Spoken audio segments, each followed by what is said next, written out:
From Rixie, this is Frameform. Hello, everyone, and welcome back to another Wednesday of Frameform. Jen, Claire, welcome back. Good to be back. How you Great doing? to be back. Happy Wednesday, everyone. I'm excited for today's topic. Very. Oh, yeah, we have a great show for y'all. We're going to be talking about timeless movers. In this case, we're celebrating all ages of dance. Specifically, we are focusing on an older group of dancers. These people have, I'm going to say this, they've been around the block, and as younger dance filmmakers and dance film watchers, we look up to them because they, too, inspire us as just artists in general and viewers of the public. But first of all, before we jump right in, Claire, Jen, have you been watching anything that has been, making your heart sing? I'm in an inspiring mood for today, so... Yeah, well, I don't even know whether to call it a movie or a TV show, and quite frankly, quite many other people don't either. But I have been watching the films in Steve McQueen's Small Axe series on Amazon. One of those films, and tying this back into the podcast, I would actually put into the screen dance film canon. And Oh, okay. if you haven't seen Lovers Rock, do it immediately. Linked in the show notes. Yeah, we'll put it in the show notes, but it is such an immersive experience, and one of those films that really does put you into the film with the movement of the camera, and really, I mean, it's essentially like a house party. Like the entire film is a house party. But is it like Enter the Void? Like, do I want it to stop the whole time? Oh, no. Or is it enjoyable? It's enjoyable. Okay. Yeah, it's overall enjoyable, but It was a really good sell until you said house party, and then like my Enter the Void flag went up, and I was like, wait a minute! Oh my gosh. Just want to make sure I'm not going to go through that again. yeah. Yeah, that was a rough movie. I too had to stop that. But It's the kind of movie you watch like as a person growing up, and you're like, oh, I gotta watch this so that I've seen it. Yeah. And some of those movies, it's like I actually don't care to sit through it. There's so many classics I will never see because not worth the time. Speaking of Gaspar Noé, have either of you, well, also on Amazon, have either of you seen Climax? no. No, I know there was some excitement about it as a movement film and as perhaps crossing into our sphere of interest. Is that something that you're kind of hinting at here? It does. It's not the movie I would watch if you want to have a good time. But I mean, honestly, the first scene, like you can watch that and that you basically get the movie. But Okay. But Lovers Rock is the kind of movie that you would watch to have a good time, and it really does take you beyond like the what's happening, and really gets into like the sensory experience of a party like that. And I've been watching a lot of submissions coming in, just getting ramped up for the 2021 season. And, our predictions / observations last year of COVID being a big boom for production is absolutely true. I did lower submission fees this year given, the unique circumstances of showcasing. We are still doing a theatrical screening, but, because we're offering online and obviously the worldwide economic depression, but a positive thing of that is obviously being able to have more films come in. And I'm just really excited about the level of creativity and, just seeing more films from more places. And I'm just glad that the creativity is not running short and the options aren't running dry. Yeah, same boat here. I remember, I think we alluded to it in the conversation last year, but that was something that San Francisco Dance Film Festival was worried about, where, like, since everything's online, like, are festivals necessarily going to be, are people going to necessarily see them as relevant or necessarily want to go through them to promote their work? But Yeah. I mean, we're about a week and a half away from submissions. We've already far exceeded the number of submissions, like our highest number of submissions that we've ever had. So That's so awesome. yeah, so that means a lot of a lot of time in front of the computer, but it's also so wonderful to see what's been coming in too.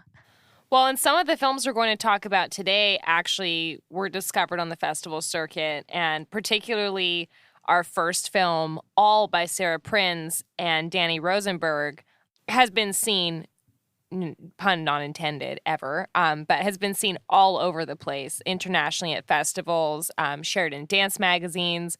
Claire, Hannah, what were your impressions of this film? I actually first saw this film back when I was hosting Screen Dance Collective, and I can't remember exactly how I found it. I think it just showed up in my Vimeo feed. During that like whole process of Screen Dance Collective, I would be like, a little excavator on the internet, just searching for hours for something. And you were so good at it too. Time paid off here with All, I have to say, but I don't know. You don't see a lot of older movers, and I really enjoy watching other ages than people who are either in their teens or, around our age, like early 30s. You don't see those other bodies. And I would say that for kids too. You don't see a lot of dance films with kids involved with them. So seeing bodies that are just not, I would say just different from mine in general. Not saying that I'm like flexible like I'm used to and I can do a backflip or whatever, but just like you don't see like smaller movement, more meditative.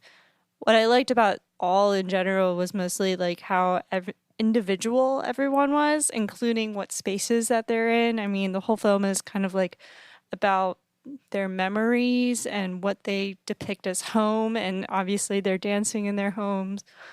And I don't know, I just felt this work really just shows the specialness of who we are as just people, what is given to us and what we can do and still do as we grow older.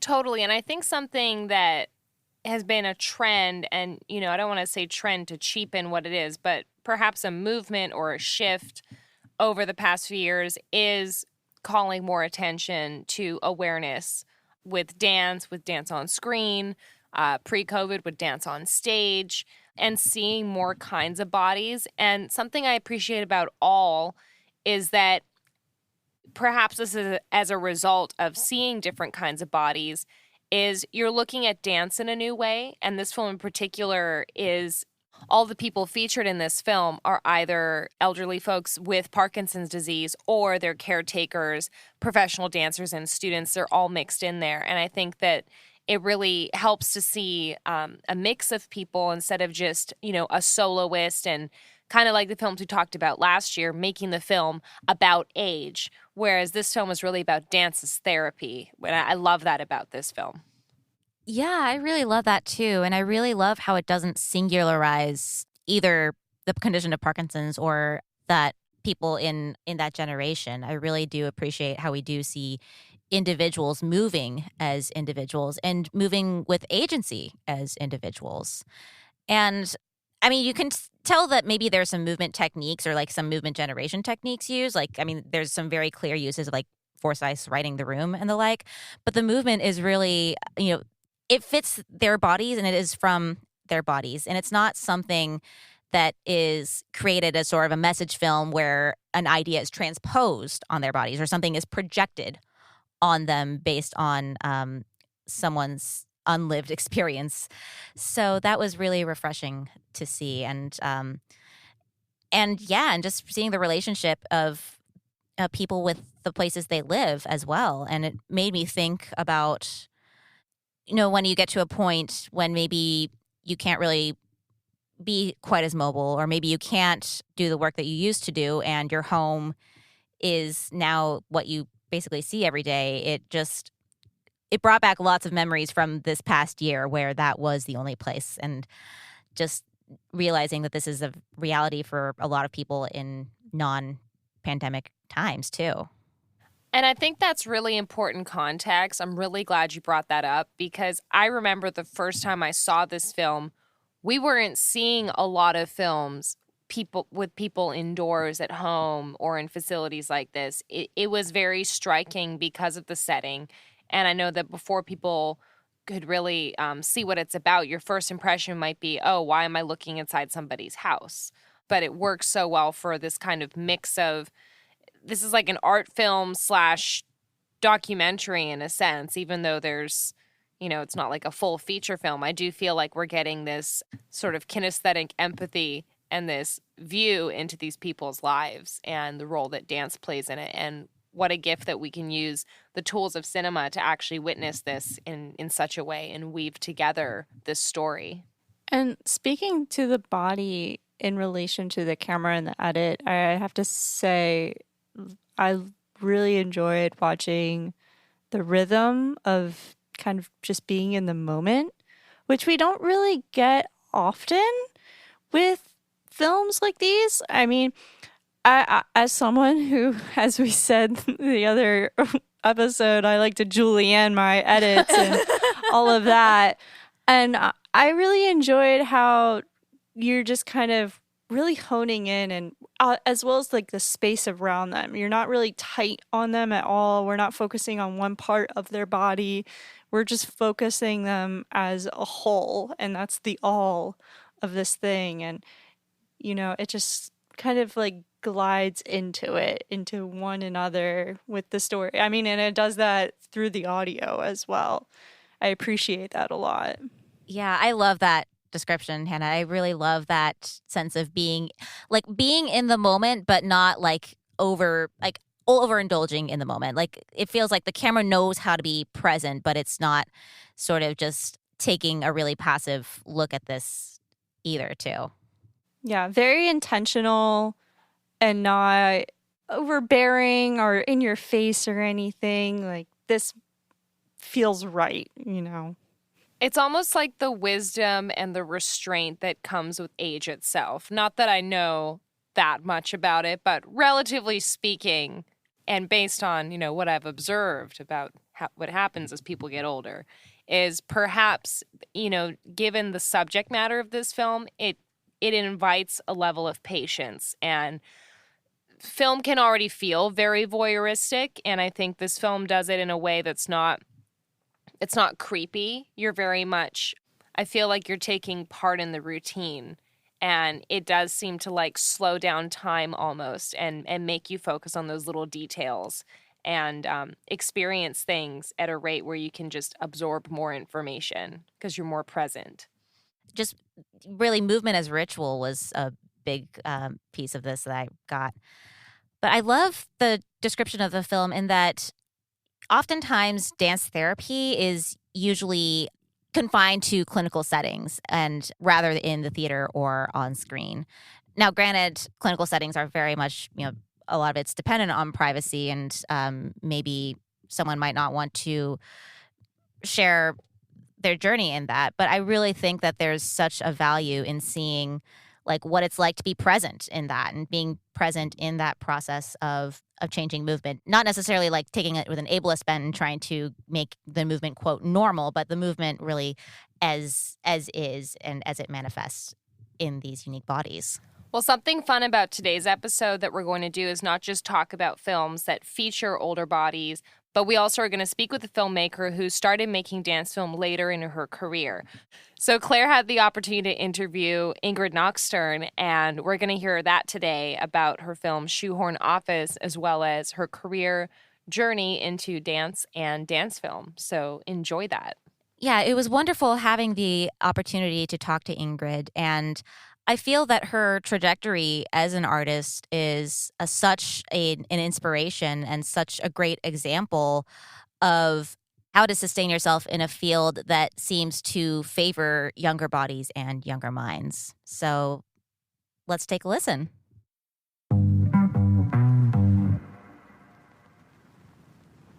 I remember when I first heard about your background and the way that you first got into dance and by proxy, by the way you first got into dance film, I thought it was so illuminating and so inspiring because it's not the typical trajectory that we'd see with a dance artist. And so, can you actually give a little background as to how you first started dancing and how you eventually found your way to dance film? Okay, it's a kind of long, well, it's not a long story. It's I think I did everything backwards in the sense that um, I went to ballet from about the age of 3 to 17 and hated every minute of it until about the last year.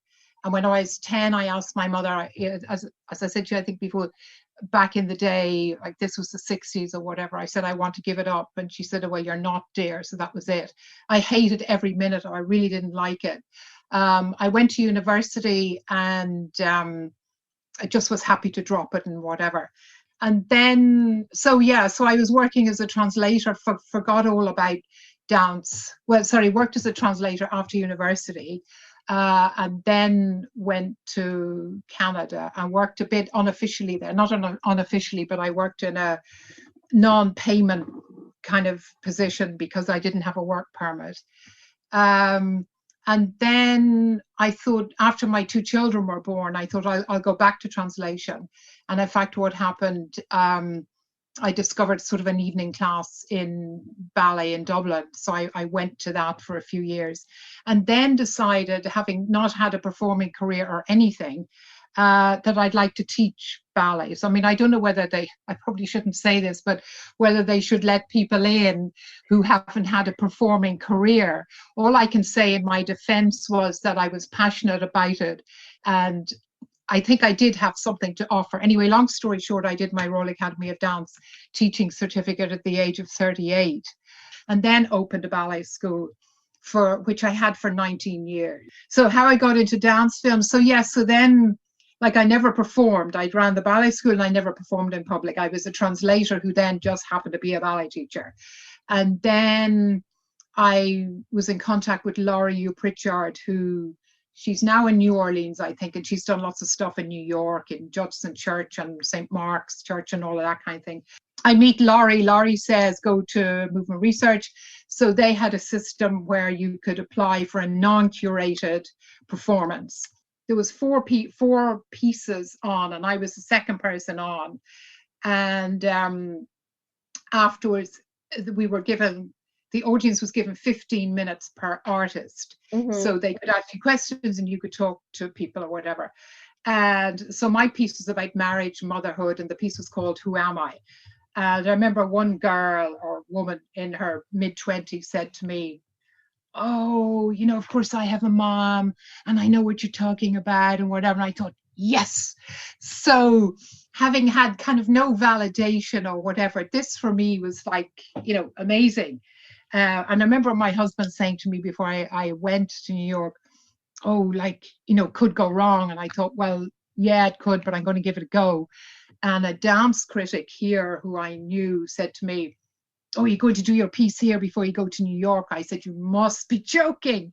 I'd far prefer to fail in New York than here, because I thought here everybody knows me as the ballet teacher, you know, who is maybe too old for what she's doing anyway, without even getting into, you know, what's she doing performing. I mean, this is before, you know, all these voices and, you know, where they would be in my head, but I thought, well, look, I've only got one life and I'm doing this. Now, I don't care. I don't give a monkey's, Claire. At this point, I do not care. I do not care. So people don't like what I do or what I do. I don't care. It's my life. It's taken me a long time to get to this point, like a very long time. But I've almost got there. Right. So if this podcast can inspire anybody, you know, no matter what age, because actually some people in their 40s came up to me a couple of times over the last few years and took me aside and said, oh, you know, you're my role model, you know, because they had maybe young children. They didn't have to have young children, but some of them had young children. And I remember in Perth, I met somebody who had very young children who was torturing herself about, you know, getting back into things. And I said, look, you know, take it easy. You know, you have years to whatever. Wait till your children are a bit older before you know, you stop torturing yourself. Around those years, it was very, I had my dance company from 2003. So from 2003 up to about 2013, it was, every year or every 2 years I would have a piece and it would sort of go on somewhere, but kind of with a lot of difficulty. And then in 2013, I had my triple bill, which was my solo from New York and two Table Manners Stopping at Red Lights, which was a dance work before it was a film. So it's a dance work then, and Freedom to Go, which is a dance work as well. So we put that on in project in Dublin.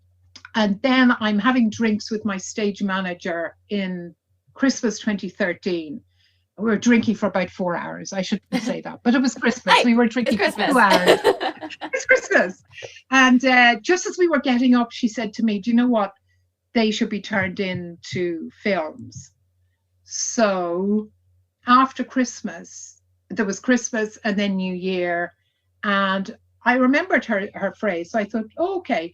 So I rang a filmmaker that I know here, not very well. Now, as it turns out, she's a documentary filmmaker.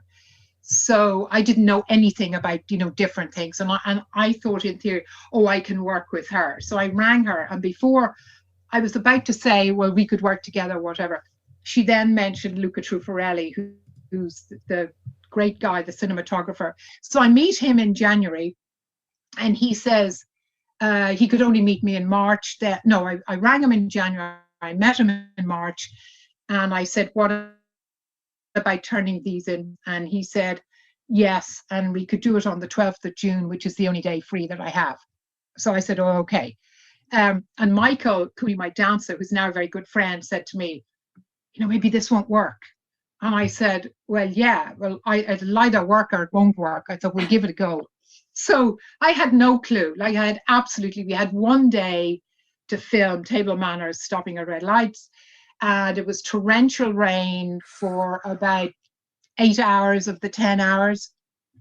There's lovely shots in the evening when the rain stopped and the sun was there and all the rest of it.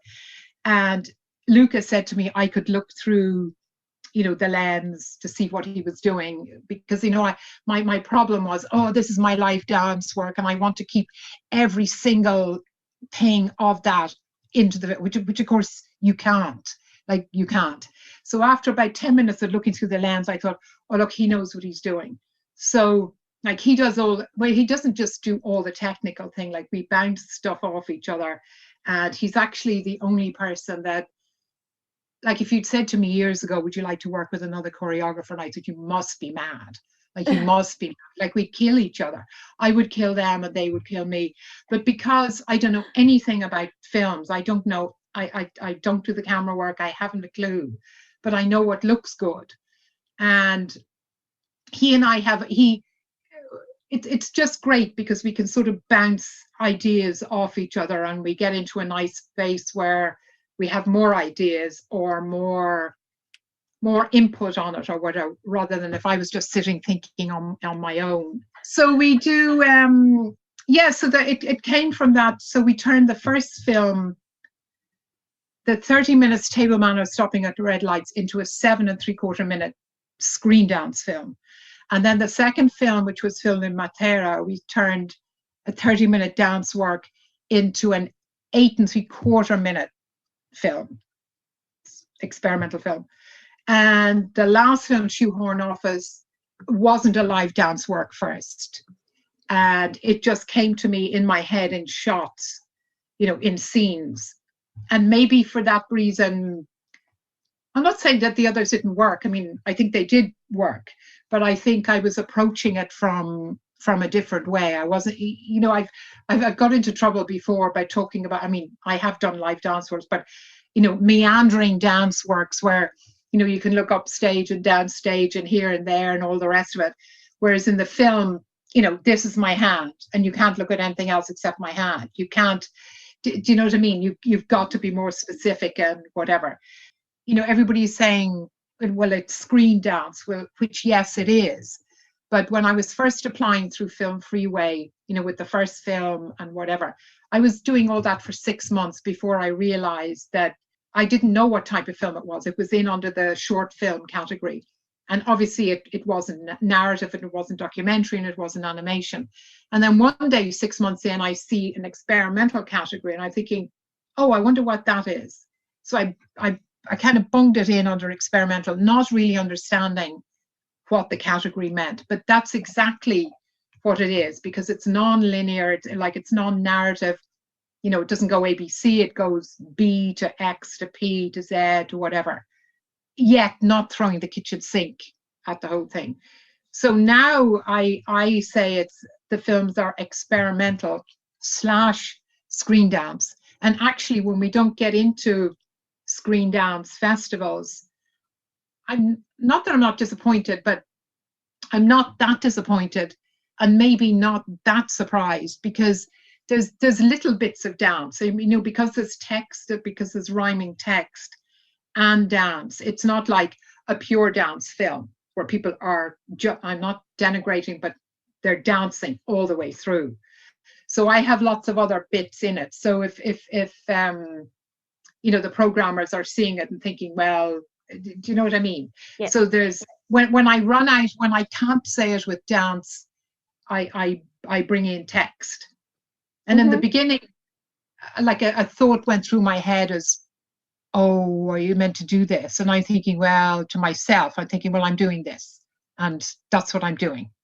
I wanted to actually focus on Shoehorn Office and focus on, first of all, the inspiration for creating that. So I believe I read in an interview that it was somewhat inspired by the Brock Turner case, and it's a very confrontational take on sexual harassment and both the bindings, both literally and figuratively, of women's fashion. So what I'm interested in how did you develop this for the screen? I know that a lot of the images came to your head, but what was the process of developing those images and the movement ideas with your cast?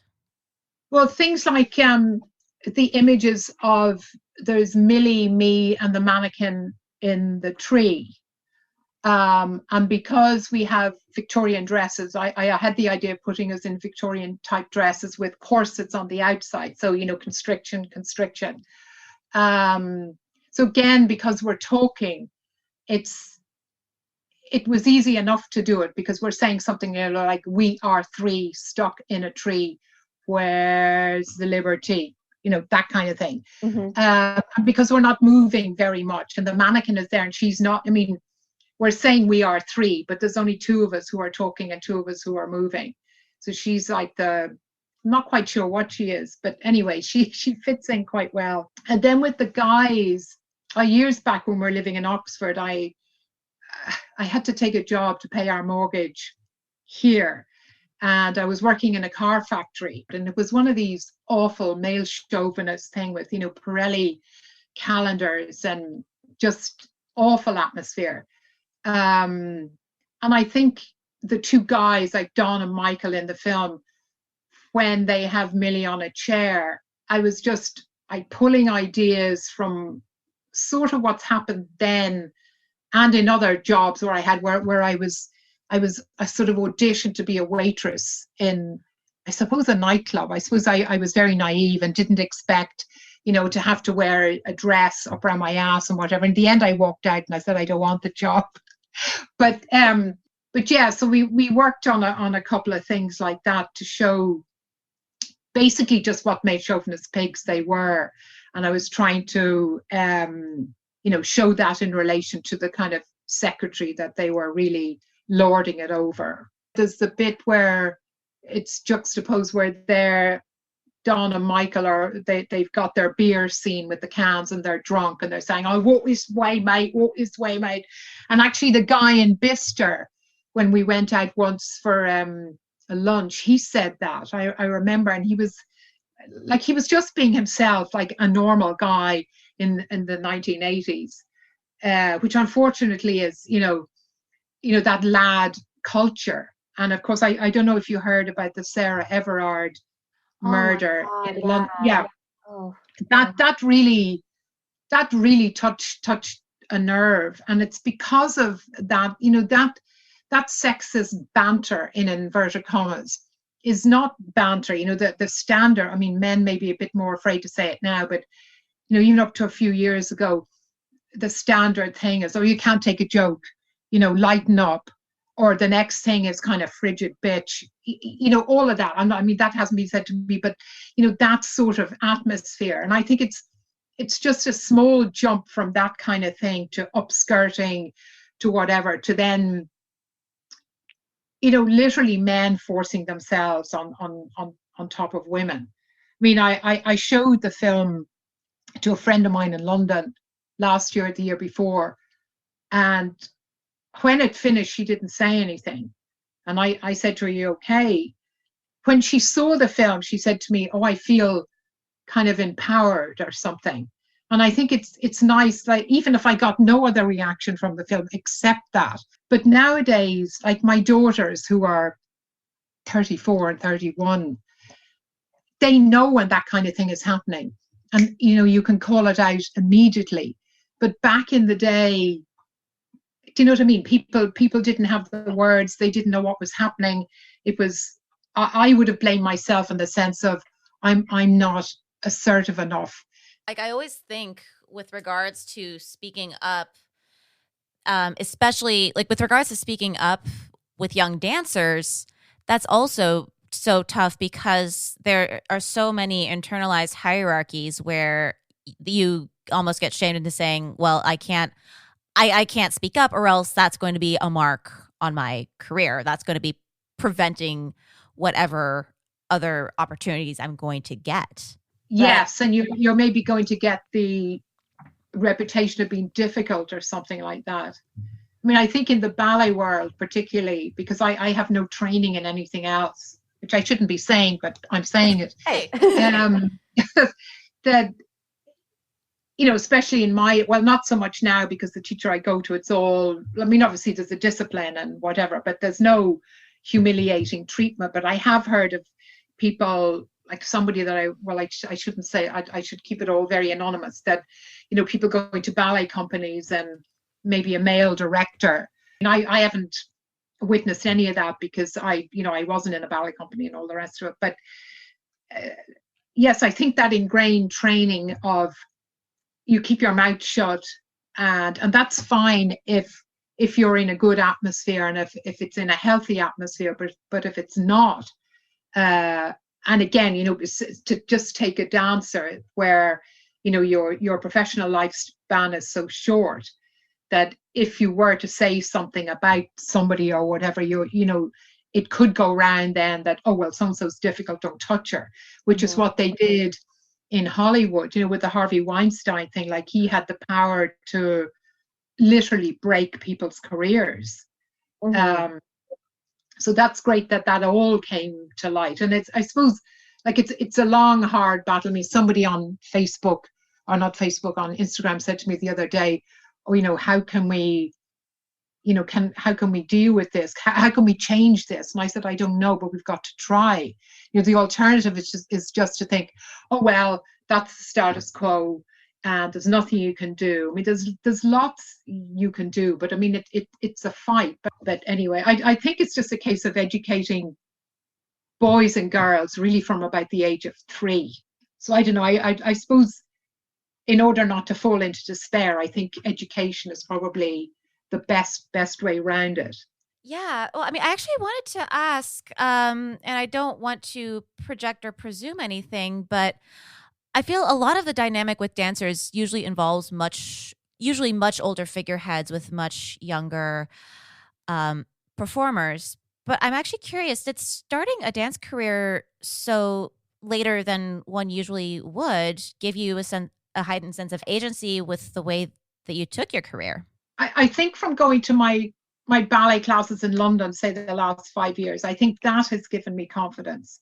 Because I think if I just say had been a ballet dancer, I mean, I wouldn't have been, because I wouldn't have been good enough. But had I been a ballet dancer, the best would have been behind me. So now my attitude is, I'm not bad. I'm much better than somebody who's come in off the street, and I have an artistic thing that I can certainly give it a good go. From the point of view about as an older person, say doing my films, particularly in the beginning, I never thought oh, well, I'm whatever age, whatever it was, 60 or something. It's because it's my film. Did you know what I mean? If you get the difference. Yes, and it's my vision. I mean, I will kind of listen to ideas and take them if they're part of my vision. If they're not, I won't. And Michael, who's my dancer, but he's also now a very good friend, he suggested something once. He suggested things loads of times. On one particular occasion, he suggested something, and I was saying, he said, just say no. I said, so no. I suppose at my age, I'm thinking I should have more confidence than I have. But compared to where I was even 10 years ago, because I keep thinking, come on, you're going to die, so it doesn't really matter, so don't be nervous. So that really works. That really works. It does. No, it does. Right. It does. It's, I suppose you learn things. I don't know what I've learned from the last film, but I will have learned something by the time I get to the fourth one. And as I say, I know nothing about the camera end of it. And at one point I thought, oh, am I a fraud because I should go? And I thought, no, I don't have time. I'm going to die soon, so I don't have time to do this. Luca does it really well, so I don't need to do it. I can direct it and I can see what I like and I know what I like. So it's not like I can't do everything. Right. And he's brilliant anyway, so why would I try and do his job? Exactly. I mean, that's collaboration. That's yeah, exactly. I feel it's like an artistic marriage made in heaven, because we've had very, very trying times, and everybody has just pulled together and pushed on. Nobody has complained or whatever. Is there anything else that you would like to share for our listeners? No, the only thing I maybe like to say is that, you've only got one life. So if people really want to do stuff or take a gamble or a risk, within limits or whatever, I would say just go for it. Do you know what I mean? Or if somebody's maybe listening and is in a job they don't like. I mean, I know people have to eat and all the rest of them, pay the rent, but just to really, if you're passionate about something, and even if other people think it's a mad idea, it doesn't really matter. If you think it's what you want to do, then go do it. Well, Claire, thank you for taking some time with Ingrid. That was a really great discussion of just what she has created and her time as an artist through dance film. I mean, and she's still making works to this day. With Shoehorn Office, it definitely, I would say, I mean, we're in the 21st century. We're been through a lot of movements or campaigns of like healthy work environments, as well as just like being a female artist, being a female entrepreneurs, all of us. Like we definitely have taken a lot of power over the time, and I feel like this film kind of captures almost the past of what we've overcome as a female collective. It does show how much we've overcome as a collective, but it also to me shows a lot of how those inequities remain, and even how those inequities remain in terms of fashion. Taking the example of the ballet studio, for instance, and this was a discussion that I actually saw happen recently, where especially when you're in rehearsal environments, or even when you're a student growing up, women are expected to be very uniform, and their appearance in productions tends to be very uniform as well. And even in the context of rehearsals, like sometimes directors require women to wear skirts, which is a very, very much a gendered notion of what a female body is supposed to look like. Whereas men, they can wear sweats, they can dance shirtless, they can wear t-shirts. If a female dancer, I mean, I'm mostly talking about ballet here, but that this does bleed into other forms as well. If a woman wanted to wear sweats and t-shirts in a ballet rehearsal, like they wouldn't be allowed to do that. It would be quote unquote unprofessional. Exactly. So it just shows, like, to me, it just heightened those double standards in that, we see the men who are very much like in their slacks and very much like staggering down the street versus, the woman who's very much, confined in a pencil skirt and trying to navigate on grass in high heels, which anyone who's done that knows that's not easy. I think dance and film are both really good media to address this sort of issue as well, because both have their issues of objectification, of sexualization, of, allowing predators to exist within the field. There's a lot of issues with it. And even with people, and I would say particularly with dance, people outside of dance sexualizing dance and dancers. And, even though it's so great that we've made a lot of progress in certain areas on this topic, it's really good to be able to kind of have a time capsule and look back. Even looking at a film like Metropolis from 100 years ago and how it looks at, factory workers and family conflict and dealing with machines, it's timeless. And that's a really great thing that I think dance and movement in particular allows us to connect with on a more visceral level when we're watching it. And I really loved in the interview how Ingrid was mentioning the difference between what her daughters are confronting versus what she was discouraged from confronting, because that does show, as Hannah said, like that does show that there is a sense of change and a heightened sense of agency for women to not let what, quite frankly, was unacceptable behavior pass because it's been allowed to pass for generations. Got to be the one that people are afraid of. And something else I loved hearing from Ingrid's interview as well is just, I feel with a lot of younger dancers, and again, I think this is very much symptomatic of generations of training and quite frankly, generations of trauma from training, is that so many dancers self-gatekeep as far as being able to put work on, like saying like, oh no, I'm not good enough to do that, or I'm not good enough to do this project. But I think that she has such a interesting perspective as far as like, okay, maybe I don't know the technical side, maybe I'll be considered a fraud, but quite frankly, I don't have a lot of time left, so I'm just going to make something. So I really think that's a great attitude to have in this kind of situation. Well, and you could almost picture like a graph where you have time on one axis and then experience on which you can draw from on the other. And the more time you have, in a way, it's a sad reality. As you get older as a dancer, you get more knowledge. As an adult, you can sometimes be a better student, mentally, or even just with that desire or understanding of what effort really is mentally and physically. And I find that as much as we lament that as we get older, our bodies maybe are not, well, not maybe, definitely are not as easy to dance with, our minds and our time on earth allows us to have so many more experiences, develop so many more ideas, and how amazing that film can allow us to capture parts of life and actually, help make sense of it and sustain a career. Mm-hmm.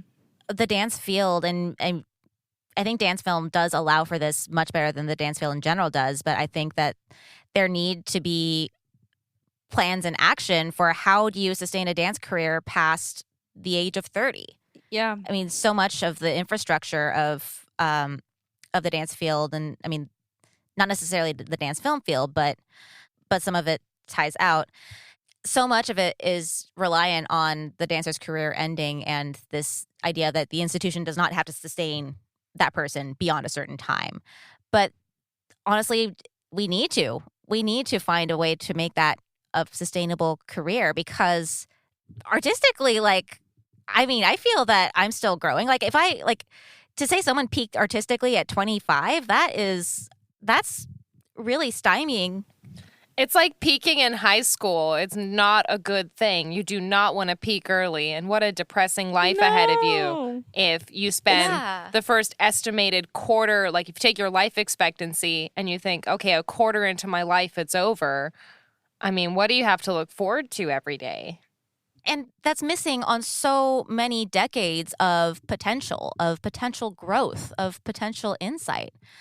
And I do love, Ingrid had so many great quotes in this. I think she's a absolutely delightful person to talk to. And if you ever meet her on the festival circuit, please do go up to her and say a few words. But I really appreciated the quote she had about being in class and saying, like, knowing that I'm not taking class knowing my best years are behind me. I'm taking this class growing, and I'm not going to be quite so reticent to take on new projects because I'm going to die soon. Speaking of death, our third film today, Wake, by directing duo Katie Beard and Naomi Turner, is another film we saw on the festival circuit last year. I know that took me all of 10 seconds to know I loved it and wanted to screen it at my festivals. So for our listeners, as always, you can catch this and other films in the show notes, but just so that you have some context, like what this film's about, it's a short dance film which explores and responds to modern attitudes around loss and grief, taking inspiration from different rituals and funeral traditions from around the world. It's filmed in the stark and shifting terrain of Dartmoor, which is in England, and it is just visually so stunning and harsh, but beautiful and inspiring. So what did you two think about this film? I think this work is just beautiful in general. I really enjoy the music, the way it's shot and edited. I felt there was just some kind of celebration and welcoming, and I just felt warmth at the very end of it. It was just nothing but happiness for me as a film, as a trajectory of mood. I wish I saw this sooner, honestly. Well, first of all, England, like, get out of London and, oh my gosh, that is a stunning country built on, so much history for all to see, but built on so many bones of the fallen as well. But I love this film as far as showing passing as a ritual in a way. In the beginning, we see a woman in a church setting, which is common as far as processes of mourning go. You go to a communal center, or at least prior to COVID, you went to a communal center and everyone's very, stern, looking down and very much, acknowledging this and then moving on. But I love the juxtaposition of that between that and the end, where we see this sort of exaltation, where we see someone literally being held by their community as a loved one is literally passing in the breeze. So it really does show this notion of death as a progression and not necessarily like a trajectory towards an ending point. When I was watching this, I was thinking of there's death involved, and then all these other people involved. I was just thinking about how, I don't know, there's this new chapter involved in it. The releasing of the ashes. You're on this mountainside. There's people with you. It's just kind of like you're moving forward from the moment. Like you're closing one page and opening the other, which, leads to this circle of life moment. Honestly, I was thinking The Lion King, which is really strange, but that is the first thing that you think of, like seeing a movie like that at that kind of age. Like, it's kind of strange how it really is that in general. And something about this film, I think, that is just so satisfying and like makes it really immerses you when you're watching is that the collaboration's really clear. It has a clear feel. It has a clear look. I love the color palette. It's not like a sad film about death. It's not just depressing. I feel like you're actually sort of going on the healing journey. There's, sometimes people make a film about grief and they just show one moment or one scene or one facet of the emotion. They don't show a full progression, and that's really satisfying about this film. I also really like when a team can come together with just kind of sectioning off the story in a way without needing to do, excessive narration or title cards or dialogue. Like when you can successfully use your locations, use your music, use your phrasing, use your choreography to really take the audience along without too much of that other stuff, because it's like, oh, they won't get it otherwise. And I think that's what makes this so effective. I just really love this film and can't recommend it enough. And shout out to Liv Lockwood. I think her choreography was spot on for this. Like, I definitely got a visceral reaction watching it and was like moved to dance and may have cried, but I'm an easy crier. Well, all of these films that we've discussed today, you know, focusing on age or older bodies, with all these films incorporating someone that is a little older, a little wiser on screen, like how would, in this case, Wake, we only have one person that is, you know, older on screen than the rest. How would it be different if the character was a younger individual? I think that the relationship between that mover and the person who presumably deceased would be a bit different. Exactly. Yeah, it could have been maybe this person is a father, maybe this person is someone who is older, but in this case, and I don't want to presume anything, like the dancer is parting with someone who they've known for a very long time, who it's very clear it's a peer of them. Mm-hmm. And again, this dancer, the featured dancer, is an argument for continuing to develop your artistry over the decades, because the weight which she brings each movement and how each gesture is really held and how each gesture is really communicated is with a sense of, I mean, with not necessarily with a sense of experience, but with a sense of communicative ease. Like, it's not putting on a feeling of sadness. It really is communicating that in an organic fashion.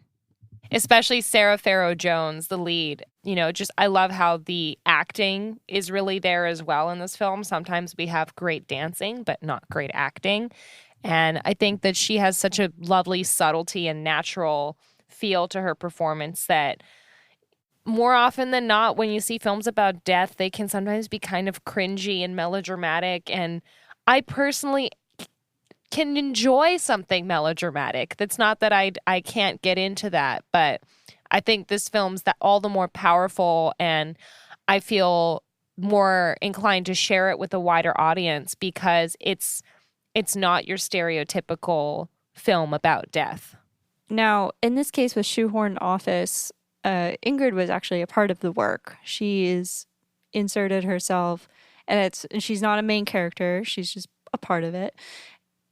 How did that to you bring that, I mean, I guess like wisdom or, you know, an older quality, an older person, someone who's qualified to the story, to the narrative? Well, to me, and I'm specifically referring, there are two scenes that I'm referring to. Like, one scene would be the bank teller, like the Fannie Mae, Freddie Mac sing-song rhyme. And just thinking that I used to work in a law office. I used to like go to tax offices all the time. There are, you know, women who've worked there for years and have endured, I mean, very casual sexist comments for years. So to me, it's very much indicative of something that's kind of been a stalwart over a certain period of time, and something I don't necessarily want to say like sort of these cycles that are going to continue, but it shows that, you know, there are people who have endured these and may continue to endure them as well. I think it brings more honesty to the work as well, because to speak to your question about if this was a younger mover, as someone that works so much with children and, you know, even with youth protection advocates in dance, like working in the industry to, you know, educate and try and encourage some standards. You know, so often when we see young people dancing, there's a fine line between exploitation and highlighting what is just a natural thing people might be interested in. And I feel like so often young dancers, like their energy, their flexibility, their cuteness, like all these things become front and center ahead of what are they saying? What is the purpose of the dance? And I think as you go on in your career, there's so many ways that life can get you down, or there can be so many things that can pull you away from your dance, away from your practice, away from your artistry, that you kind of have to stay engaged. You have to keep returning to the question of why am I doing this? And I think that when you see an older person that's made that decision and been through those conversations with themselves or with other people, that just comes through their dancing, because there's that level of commitment and the story that they bring with them in their movement. And I think that you can't deny that when you see these films, how it's a great gift to be able to witness an older person dancing. And we should encourage seeing more diversity in the ages and the abilities and the sizes and the colors and the shapes of different dancers that we're seeing. And, you know, these 3 films is just a starting point. And also, and this is something that I see in submissions all the time. It's something we alluded to last season. Can we stop it with the films that feature an older dancer fetishizing their younger self? Yeah. Can we just stop it with that? We need to make like a poster of like dance film genres, and that is like a subgenre of, like, if there were a blockbuster for screen dance down the aisle of like, we're looking at older dancers, that would be like the main feature is like fetishizing my younger self. Yeah. Yeah. That was the one thing when I was constructing this episode, I was thinking of that episode on nudity and how much there was this comparison of old and young. And one of my questions, listeners, we always create some questions to just kind of guide ourselves through these conversations. And one thing I wrote was, how can we steer away from focusing on age in these dance film works? You know, these 3 films that we have talked about, I mean, with all, we're celebrating how we have grown into who we are today, no matter what age or part of your life you're in. But in these other 2 films too, it's like, you know, I think the level of commitment and wisdom and growth is a theme of what we've celebrated today. And you know what? We're not looking back.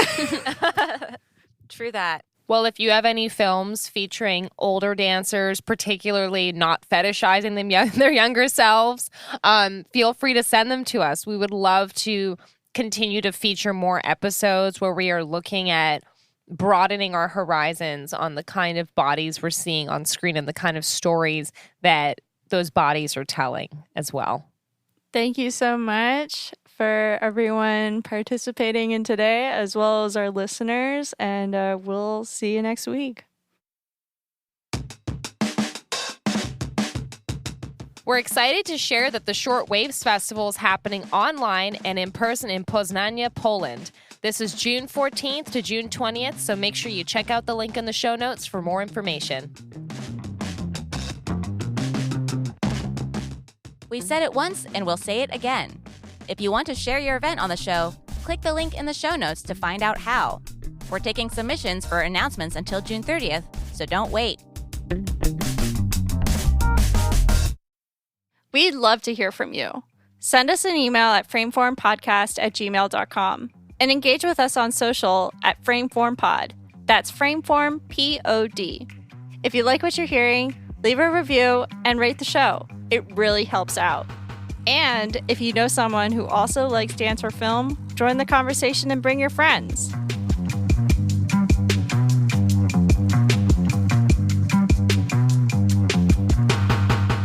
Frameform is a production of Rixie, hosted by Hannah Weber, Jen Ray, and Claire Schweitzer. Edited by the Frameform team. Mix and theme song by myself, Mason Carlton. Thanks for listening. We'll see you next week.